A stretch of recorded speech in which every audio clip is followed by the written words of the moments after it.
said, come over me. I want to know how you feel. Hi, I am doing a quick hair tutorial today. This is actually not a hair tutorial as much as it is a kind of an homage to Lauren Rennells. I actually have had her vintage hairstyling books for quite some time, and I have used several of her styles exactly as they are in the book, and they've been super successful for me.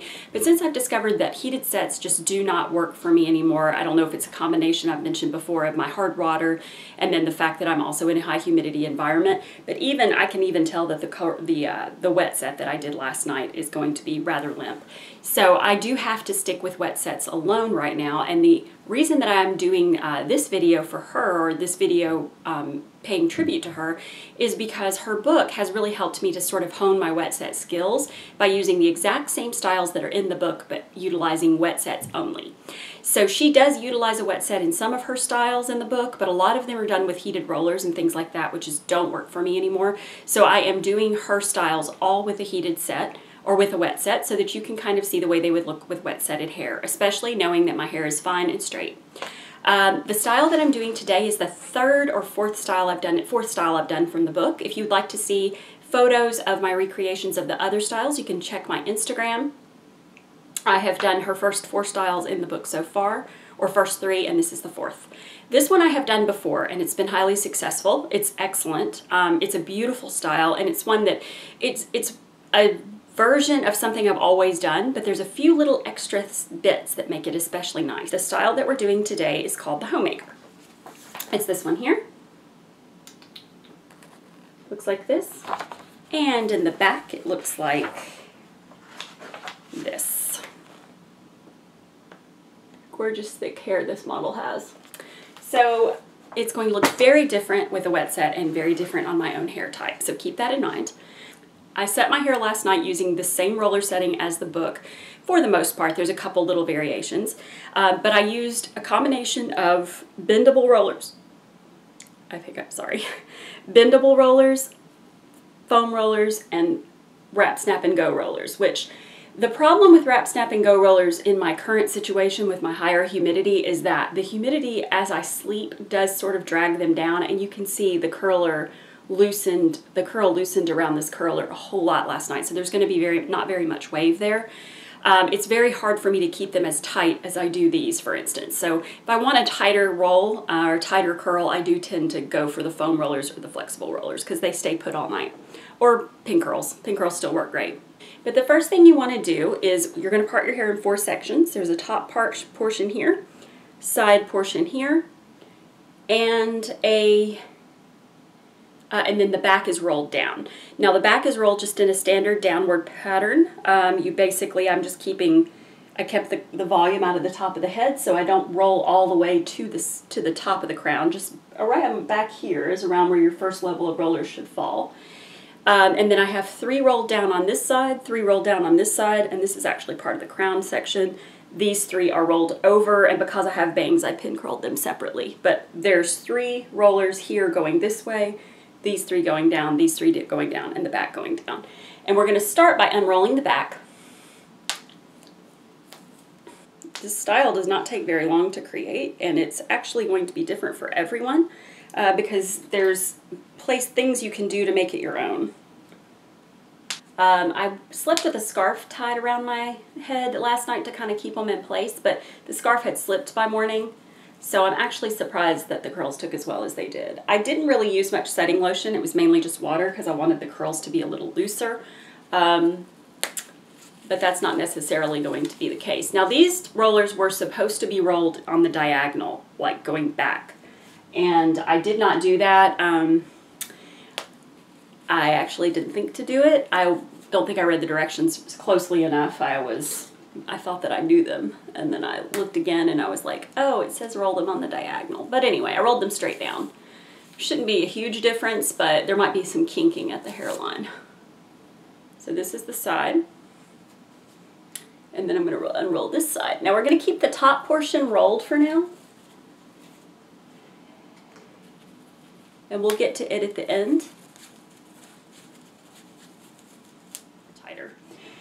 So what I'm going to do first is I'm going to break up the curls with my Denman paddle brush, I use a Denman paddle brush to break up the set, and then I'll use my Denman styling brush for the rest.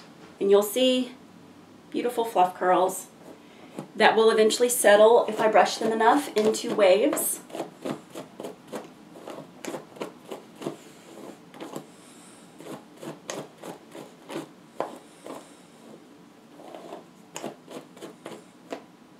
Okay. So I'm going to actually keep these kind of Donna Reed style for a little while. And I might, I just like it. It's my favorite look, is a fluffy Donna Reed 1940s fluff curl. I prefer that to loose waves, but if I do loose waves, what I would do to make this fluff curl into loose waves is just continue to brush it against my hand, and you would eventually see the curl pattern start to unify, and it will start to look more like waves than curls. But I just like the Donna Reed curls. So sue me. I'm going to use my Kenra volume spray and just sort of set this in place, just because the humidity is going to get to it. It is cloudy outside. It is the beginning of fall. It's the most humid time of the year. It rains constantly.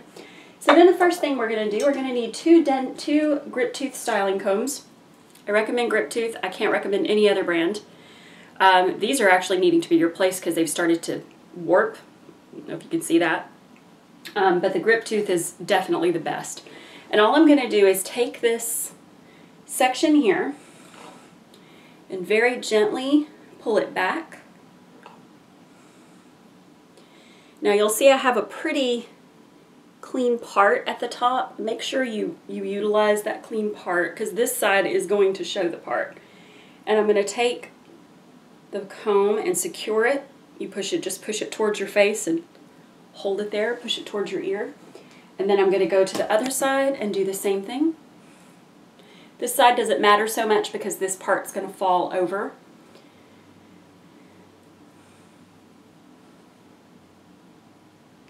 I don't have a mirror close by me. I have one like across the room.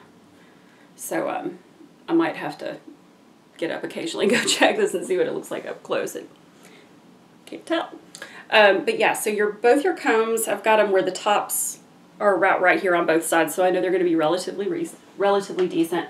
And then the way she does it in the book is she takes these curls and sort of shapes them this way, and you'll see that kind of forms like a page boy.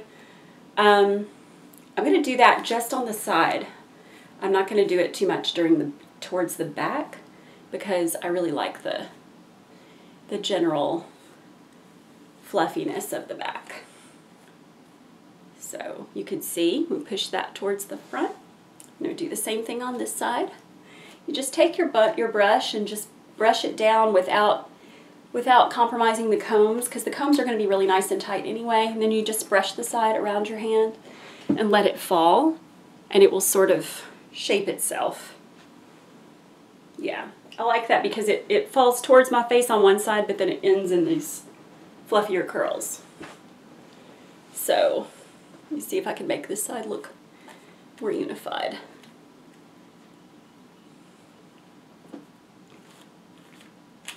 I probably should have put more setting lotion in, because I feel like my hair is ever so slightly limp. So this is the back and the sides.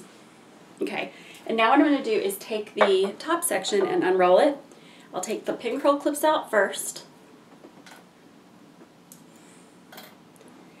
Then I will remove this roller. Now these pieces should have probably taken the best, because they are, because this is the most firm roller. As long as you don't over wet the pieces that you lay up against this type of roller is very structured, and it usually will take your curl pretty well. Okay, so I'm gonna let these curls fall. And then instead of breaking these up with the paddle brush, I'm going to go right in with my Denman styling brush, and I'm going to start brushing this upwards, because I'm happy with the rest of the style and I don't want to go crazy with it. So then what I'm going to do is take the top section, comb it up, just a little teasing with my brush. I'm not going to go crazy with the teasing, because I feel like when I do too much teasing, I end up pulling the curls out.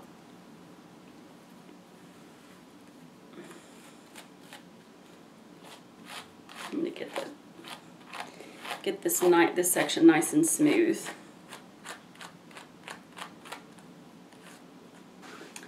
And then what I'm going to do is take the section that has my bangs in it, and I'm going to pull it a little backwards, a little separate from this section. So I'm making a little bit of a part, and then I'm going to raise my bangs and this section together and just sort of create a pin curl in the front.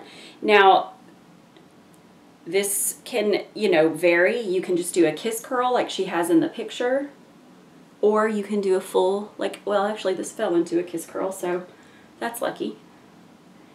And I'm going to use this to just kind of keep the curl in place.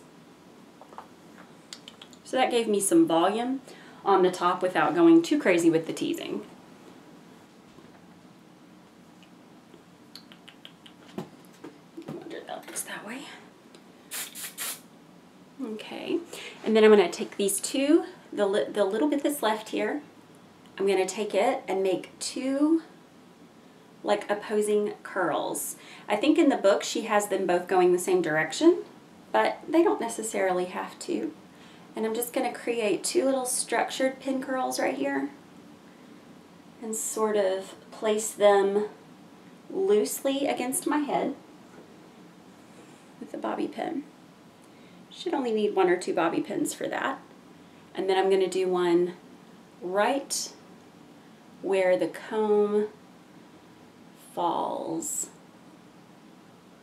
on this side. Does this look at all neat? I can't tell because my mirror is too far away. Yeah.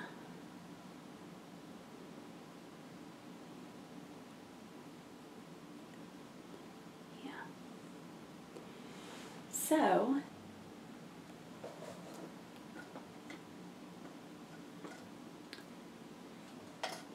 this is a version, it's a pretty traditional style, and I really like it. I've always loved it.